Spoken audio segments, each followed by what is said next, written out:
Hey guys, doctor Devendra Rathore here. Welcome to modern health and nutrition. बात करेंगे आज cholesterol lowering agent के बारे में। क्या कोलेस्ट्रॉल अगर आपका हायर साइड पर है तो कौन से 8 ऐसी चीज़ें होती हैं जो कि आपका कोलेस्ट्रॉल कम करती हैं। तो आज इस वीडियो को अंत तक ज़रूर देखिए। अगर आप कोलेस्ट्रॉल से रिलेटेड पेशेंट है, हार्ट पेशेंट है, या फिर अगर आपकी एज 40-45 के अबोव है और आपका डाइट शेड्यूल बहुत ज़्यादा ख़राब है, और अगर आपकी फैमिली में हार्ट से रिलेटेड संबंधित समस्याएं अगर चलती आ रही हैं, तो ज़रूर इस वीडियो को देखें। और जो भी कोलेस्ट्रॉल लोअरिंग नेचुरल एजेंट्स होते हैं उन्हें हम अच्छे से हमारी डाइट में इस्तेमाल कर सकें। ठीक है, तो आज उसी विषय पर चर्चा रहेगी। तो अगर आप चैनल पर नए हैं तो प्लीज़ सब्सक्राइब कर दीजिए चैनल को और बेल नोटिफिकेशन दबा दीजिए ताकि आने वाली हर अपडेट आपको मिलती रहे। देखिए, कोलेस्ट्रॉल क्या होता है। कोलेस्ट्रॉल जितना भी होता है वो एक तरह से एनिमल डिराइव्ड जो रहता है, फूड रहता है, उसमें मिलता है। जैसे अगर हम बात करें, दूध हो गया, अंडा हो गया, मांस, मटन, जितनी भी चीज़ें होती हैं, इन सब चीज़ों में कोलेस्ट्रॉल भरपूर मात्रा में मिलता है। ठीक है, और वेजिटेबल्स, जितनी भी वेजिटेबल ऑयल्स रहते हैं उनमें हमें ट्राइग्लिसराइड मिलता है। तो मेक श्योर कि आप है ना, जो भी डाइट आप ले रहे हैं अकॉर्डिंग टू दैट अपनी डाइट ज़रूर मेंटेन करके रखें। कोलेस्ट्रॉल के बारे में मैंने बहुत सारे वीडियोस बना रखे हैं, लिंक डिस्क्रिप्शन में ज़रूर दी जाएगी।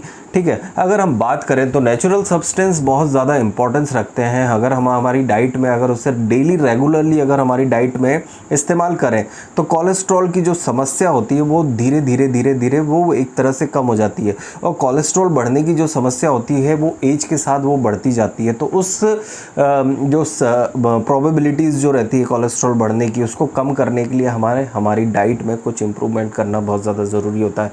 तो अगर हम बात करें तो सबसे पहली चीज़ इंपॉर्टेंस रखती है विटामिन बी। विटामिन बी यानी नियासिन, जो कि एक तरह से नेचुरल ऑकरिंग एजेंट है। जितने भी मिल्क प्रोडक्ट, योगर्ट, और अगर हम बात करें कुछ फ्रूट्स, वेजिटेबल्स में विटामिन बी भरपूर मात्रा में मिलता है। तो भरपूर अगर आप वेजिटेबल्स लेते हैं, मिल्क लेते हैं, अगर आप बिना फैट का मिल्क लेते हैं तो आपको उसके थ्रू विटामिन बी यानी नियासिन, एक तरह से टाइप ऑफ विटामिन बी है, वो मिलता है, जो कि एक तरह से एसडीएल कोलेस्ट्रॉल को बढ़ाता है, मतलब अच्छा कोलेस्ट्रॉल। अच्छा कोलेस्ट्रॉल क्या होता है, एक वीडियो मैंने बना रखा है, एलडीएल और एसडीएल कोलेस्ट्रॉल में क्या डिफरेंस होता है, वो आप देख लीजिएगा। तो एसडीएल कोलेस्ट्रॉल क्या करता है, आपकी जो आर्टरीज रहती है उसको ब्लॉक ना होने के लिए एक तरह से हेल्प करता है। ठीक है, ब्लॉक। और जो एलडीएल लो डेंसिटी लाइपोप्रोटीन होता है वो आर्टरीज को ब्लॉक करने की जो रहती है उसकी टेंडेंसी रहती है। सेकंड इंपॉर्टेंट चीज़ रहती है सॉल्युबल फाइबर। ठीक है, फाइबर अगर हम देखें तो नियर अबाउट एक पर्सन को near about 40 grams of fibres की डेली रिक्वायरमेंट होती है। एडल्ट के बारे में अगर हम बात करें तो फाइबर की requirement according to the person अलग अलग होती है। अगर आप अपनी डाइट में सॉल्युबल फाइबर लेते रहते हैं तो जो कोलेस्ट्रॉल का एब्जॉर्प्शन होता है वो कम हो जाता है। तो सॉल्युबल फाइबर्स किस चीज़ों में मिलता है, जितने भी फ्रूट्स होते हैं उनमें सॉल्युबल फाइबर्स मिलता है। जैसे अगर हम बात करें जितने भी सिट्रस फ्रूट हो गए, ऑरेंज हो गया, वाटरमेलन हो गया, और साथ ही साथ जितने भी बनाना हो गया। ठीक है, और जैसे अगर हम टोमेटोज़ के बारे में बात करें, टोमेटोज़ में भी अच्छा फाइबर होता है। तो फाइबर रिच डाइट हमें अच्छी लेनी है। और ओट्स के बारे में अगर हम बात करें, ओट्स में भी अच्छा फाइबर रहता है। तो फाइबर और प्रोटीन रिच डाइट लेंगे तो आपको एक तरह से काफ़ी ज़्यादा हेल्प मिलेगी। तीसरे पॉइंट के बारे में अगर हम बात करें, third point is that psyllium husk, यानी आपने सुना होगा इसबगोल की भूसी।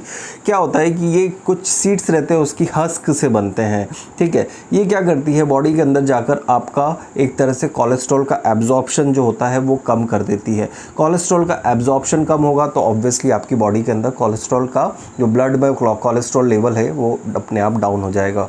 Fourth point is that phytosterols. Phytosterols मतलब गुड फैट्स ऑफ अमाउंट। अगर आप अपनी जो डाइट में अच्छा फैट लेते हैं तो क्या होता है कि फैट, एक चीज़ आपने सुनी होगी कि जहर ही जहर को काटता है।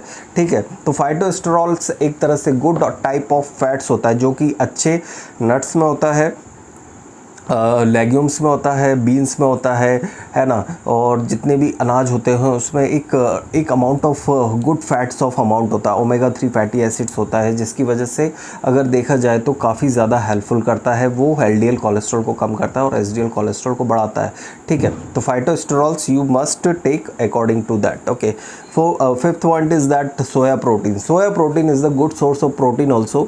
और सोया प्रोटीन में क्या होता है कि जो भी अगर हम देखें एज़ कम्पेयर टू, अगर आप देखें टोफू आप ले सकते हैं, सोयाबीन से रिलेटेड मिल्क आप ले सकते हैं, तो इससे आप कोलेस्ट्रॉल से बचे रहेंगे। बहुत कई जगह पर देखा होगा सेलिब्रिटीज़ आर वेगन, मतलब वो कम्प्लीटली एनिमल प्रोडक्ट्स और एनिमल फूड को कम्प्लीटली छोड़ चुके हैं, तो they are going for a soya protein, almonds milk, ठीक है। तो इन सब चीज़ों पर जाते हैं ताकि कोलेस्ट्रॉल्स वो उनका एक अलग मैटर रहता है, वो कीटो डाइट्स और वैगन हो जाते हैं। लेकिन अगर हम देखें तो cholesterol can be lowered by the tofu and soybean related products, ठीक है। और जो इससे बने हुए होते हैं उसमें कोलेस्ट्रॉल नहीं होता है, होता ही नहीं है, और काफ़ी लीन प्रोटीन हमें मिलता है। 6 पॉइंट के बारे में हम बात करें, गार्लिक एक तरह से देखा जाए तो बहुत इंपॉर्टेंस रखता है कोलेस्ट्रॉल को लोअर करने में। एक वीडियो मैंने ऑलरेडी इस विषय पर भी बना रखा है कि गार्लिक किस तरह से हेल्प करता है। गार्लिक में होता है सेलेनियम, ठीक है। तो गार्लिक लेने के तरीके होते हैं। अगर आपको गार्लिक अगर सुबह आप ले रहे हो मॉर्निंग में, तो वो क्या करता है, आपका कोलेस्ट्रॉल लोअर करता है, ऑल ओवर एचडीएल, एलडीएल और जो कोलेस्ट्रॉल लेवल लेता है उसको मैनेज करने में काफ़ी हेल्प करता है। तो गार्लिक किस तरह से लेना चाहिए, मॉर्निंग में आप एक गार्लिक को क्रश करके पानी के साथ आप निगल सकते हो। फिर अगर आप ना नोटिस करिए, अगर आपको बैड ब्रेथ, गार्लिक ब्रेथ आ रही है, ठीक है, और अगर आपको कोई कंप्लेंट्स देखने को मिल रही है, जैसे अगर आपको एब्डोमिनल ब्लॉटिंग हो रही है, देन फिर आप उसको सेक कर या तो फिर है ना हल्का सा रोस्ट कर आप उस चीज़ को ले सकते हैं, तो वो काफ़ी हेल्प करता है। 7 पॉइंट इज़ दैट जिंजर में एक स्टडी में देखा गया है कि अदरक एक तरह से बहुत अच्छा कोलेस्ट्रॉल लोवरिंग एजेंट होता है, साथ ही साथ जितनी भी इसका एब्जॉर्प्शन होता है बॉडी के अंदर, एक तरह से एंटीऑक्सीडेंट का काम करता है, जो कि फ्री रेडिकल्स रहते हैं उनके लिए काफ़ी हेल्पफुल रहता है, और काफ़ी लोअर एंटीऑक्सीडेंट्स जो रहती प्रॉपर्टीज़ होती है ये जो फ्री रेडिकल्स को कम करता है, जो कि काफ़ी हेल्प करता है कोलेस्ट्रॉल को लो साइड करने में जिंजर में। और एक स्टडीज़ की गई थी, एक बहुत बड़ी स्टडीज़ थी जिसके अंदर जिनका 1-2 ग्रुप बनाए गए थे ऑन दैट टाइम, जिसमें जिंजर से रिलेटेड प्रोडक्ट्स और जिंजर फूड दिया गया था, और जिंजर एक तरह से जिंजर सप्लीमेंटेशन स्टार्ट किया था कोलेस्ट्रॉल वाले पेशेंट में। तो उनमें काफ़ी ड्रास्टिक इफेक्ट्स हमें देखने को मिले थे। तो जिंजर का किस तरह से यूज़ करना है, हमें only on food, during the food हमें यूज़ करना है, ठीक है। ज़्यादा आप जिंजर लेंगे तो ऑब्वियसली उसकी वजह से आपको एब्डोमिनल क्रैम्प्स या ब्लॉटिंग्स आपको हो सकती है। Last point is that flaxseed यानी अलसी। अलसी में क्या होता है, अलसी में ओमेगा 3 फैटी एसिड होता है, जो कि एचडीएल को बढ़ाने में हेल्प करता है। तो मेक श्योर कि आप अलसी की मात्रा थोड़ी बहुत लें, ज़्यादा हम कोई भी चीज़ रहती है, जैसे अलसी का तेल हो गया, सनफ्लावर ऑयल हो गया, ऑलिव ऑयल हो गया, जितने भी तेल होते हैं ये भी नुकसानदायक होते हैं, लेकिन इनकी थोड़ी बहुत मात्रा हमें बॉडी के अंदर, देखो आपको कार्ब्स की ज़रूरत है, मैक्रोन्यूट्रिएंट्स जो होते हैं, कार्ब्स की ज़रूरत है, प्रोटीन की ज़रूरत है, फैट की ज़रूरत है। तो अकॉर्डिंग टू दैट हमें अच्छा फ़ैट लेना है तो कम मात्रा में ही लेना है, फ़ैट की मात्रा कम रखनी है, कार्ब्स की मात्रा कम रखनी है, प्रोटीन की मात्रा अकॉर्डिंग टू दैट कंडीशन लेनी है, और फाइबर अपने को बॉडी के अकॉर्डिंग लेना है। तो ये एक तरह से प्रॉपर डाइट शेड्यूल आपका होना चाहिए, लोअर योर ब्लड कोलेस्ट्रॉल, ठीक है। एज के साथ अगर देखा जाए तो हर साल अपना ब्लड कोलेस्ट्रॉल लेवल ज़रूर चेक करवाते रहें। अगर बढ़ा हुआ आता है तो ज़रूर डॉक्टर से मिले, परामर्श लें, और साथ ही साथ ये जो जनरल एलिमेंट्स होते हैं मेडिकेशंस के साथ, ये ज़रूर आप स्टार्ट करें। होप सो ये वीडियो ज़रूर आपको पसंद आया होगा, तो ज़रूर इस वीडियो को लाइक कर दीजिए, शेयर कर दीजिए, सब्सक्राइब कर दीजिए, और बेल नोटिफिकेशन दबा दीजिएगा ताकि आने वाली हर हेल्थ अपडेट मिलती रहे। साथ ही अगर आपका कोई भी क्वेश्चन हो रिलेटेड टू दैट, आप कमेंट सेक्शन में आप मुझसे पूछ सकते हैं, और इंस्टाग्राम पे ज़रूर फॉलो कर लीजिए, वहाँ पर हम लाइव सेशंस और कंसल्टेशन रखते हैं। Thank you so much guys, जय हिंद, जय भारत।